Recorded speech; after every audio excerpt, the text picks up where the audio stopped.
पर भरोसा बनाए रखा। 2024 में भी पीएम मोदी के नेतृत्व में एनडीए की सत्ता में वापसी होगी।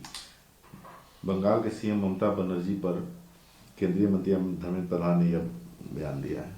नहीं, देखिए, निश्चित रूप से जिस प्रकार 2014-2019 में भारत की जनता का अभूतपूर्व आशीर्वाद हमें जनादेश के रूप में मिला है, इसमें कोई संदेह नहीं है कि जिस गति से हम काम कर रहे हैं और आने वाले 25 वर्ष अमृतकाल के वर्ष हैं और प्रधानमंत्री जी के विजन और मिशन में हम लोग लगे हुए हैं, तो पूरे भारत में हमें ऐसी उम्मीद है कि 14 और 19 के साथ ही 24 में भी वही जनादेश और वही आशीर्वाद हमें प्राप्त होगा। बीजेपी सिर्फ लोगों में नफरत फैलाने की कोशिश कर रही है, क्योंकि उनके पास बात करने के लिए कोई वास्तविक मुद्दा नहीं है। वे 15 साल तक सत्ता में रहे और आदिवासी समुदाय के लिए कुछ नहीं किया। उनकी जमीनों पर कब्जा कर लिया गया। भाजपा के जनजातीय सम्मेलन में छत्तीसगढ़ के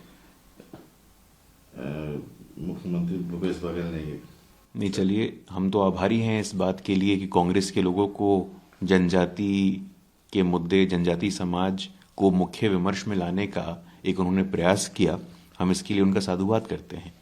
हम स्वीकार करते हैं 15 साल सत्ता में थे, लेकिन देश की सत्ता में अब तक कौन था? और देश की सत्ता में रहने के बावजूद एक आदिवासी समाज का व्यक्ति देश के सर्वोच्च संवैधानिक स्थान पर नहीं पहुंचा था। हम लोगों ने जब प्रयास किया कि भारत के पिछड़े इलाके के आदिवासी समाज की बेटी को राष्ट्रपति भवन में पहुंचाना है, तो आप ही कांग्रेस के लोग थे जिन्होंने अवरोध उत्पन्न करने का काम किया।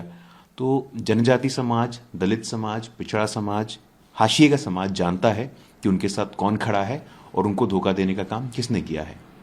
वंदे भारत ट्रेन एक उत्कृष्ट ट्रेन है। यह 52 सेकेंड में 0 से 100 किलोमीटर की स्पीड पकड़ सकती है, जबकि दुनिया की अन्य ट्रेनें 54 से 60 सेकंड लेती हैं। इस अश्विनी वैष्णव ने सिकंदराबाद विशाखापट्टनम वंदे भारत एक्सप्रेस लॉन्च के इवेंट के दौरान कहा कि वंदे भारत का डिजाइन हवाई जहाज से भी बेहतर है। यह सबसे आरामदायक यात्रा प्रदान कर सकता है। देखिए, एक चीज़ तो हमें स्वीकार करनी चाहिए कि आज पूरे विश्व में हमारे नवाचार के मॉडल को, हमारे इनोवेशन के मॉडल को न सिर्फ सराहा जा रहा है, बल्कि लोग उसको आत्मसात करना चाहते हैं। मैकिन्जी की बात कही, उन्होंने कहा कि हम तीसरी सबसे बड़ी अर्थव्यवस्था के रूप में उभरने वाले हैं। और समय समय पर IMF और वर्ल्ड बैंक ने भी कहा है कि परचेसिंग पावर पैरिटी हो, इनोवेशन हो, एंटरप्रेन्योरशिप हो, स्टार्टअप इकोसिस्टम हो, यूनिकॉर्न हो, तो पूरा विश्व एक उम्मीद के नज़रों के साथ हमारे तरफ देख रहा है। और हम आश्वस्त हैं कि वंदे भारत और आने वाले समय में बुलेट ट्रेन से जो इनोवेशन कम्युनिकेशन और इंफ्रास्ट्रक्चर में होने वाले हैं, इसका भारतवासियों को ही नहीं, पूरे विश्व के लोगों को इंतजार है। कांग्रेस अध्यक्ष मल्लिकार्जुन खड़गे ने ट्वीट करके कहा है कि आपदा को हल करने और जनता की समस्याओं को हल करने के बजाय सरकारी एजेंसियों की रिपोर्ट पर प्रतिबंध लगा दिया गया। इसरो और मीडिया इंटरेक्शन पर प्रतिबंध लगा दिया गया। नरेंद्र मोदी जी, मैसेंजर को गोली मत मारो।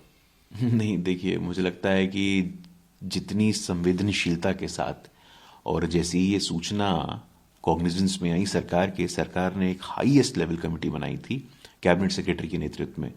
तो हमारी संवेदनशीलता पे प्रश्न चिन्ह खड़ा करने से पहले आपको ये देखना चाहिए कि आप लोग भी लंबे समय तक वहाँ शासन में रहे हैं। और अगर ये प्रश्न खड़ा होगा तो ये भी विचार आएगा कि भाई किसने कब क्या किया। अभी हम सबकी प्राथमिकता, हम सबकी प्रायोरिटी ये होनी चाहिए कि वहाँ के लोगों का सेफ इवैक्यूएशन कैसे हो। और लगातार हमारा संगठन हो, सरकार की विभिन्न एजेंसियाँ हों, हम लोगों का ये प्रयास है। हम ये सुनिश्चित करेंगे कि सबको सुरक्षित गंतव्य पे पहुंचाएं और किसी प्रकार का कोई हताहत ना हो। बसपा सुप्रीमो मायावती ने कहा है कि उनका बसपा आगामी राज्य चुनाव या 2024 के राष्ट्रीय चुनाव के लिए किसी भी पार्टी के साथ गठबंधन नहीं करेगी। उन्होंने कहा कि ईवीएम के इस्तेमाल से पार्टी का वोटिंग प्रतिशत कम हुआ है। मैंने चुनाव आयोग से बैलेट पेपर के इस्तेमाल का आग्रह किया है। नहीं, देखिए, निश्चित रूप से बहुजन समाज पार्टी एक इम्पोर्टेंट पॉलिटिकल पार्टी है और अगर उनके कोई कंसर्न्स हैं तो उनको पूरा अधिकार है लोकतंत्र में। लेकिन समय समय पर लोग ऐसे प्रश्नों को उठाते रहे हैं जो कि लोकतंत्र के हित में नहीं है, क्योंकि हमें समझने की आवश्यकता है कि बार बार संविधान पे और संविधान की एजेंसियों पे इस प्रकार प्रश्न चिन्ह खड़ा करना ठीक नहीं है। आप जीतते हैं तो ईवीएम ठीक है, आपको पराजय का सामना करना पड़ता है तो ईवीएम खराब है। तो इस मानसिकता से हम सबको सामूहिक रूप से उठने की आवश्यकता है। देश की जनता है, देश की जनता सुप्रीमो है और देश की जनता का जो जनादेश है उसको विनम्रतापूर्वक हम सबको स्वीकार करना चाहिए। अनायास या अनावश्यक किसी प्रकार के प्रश्न चिन्ह खड़ा करने से बचना चाहिए।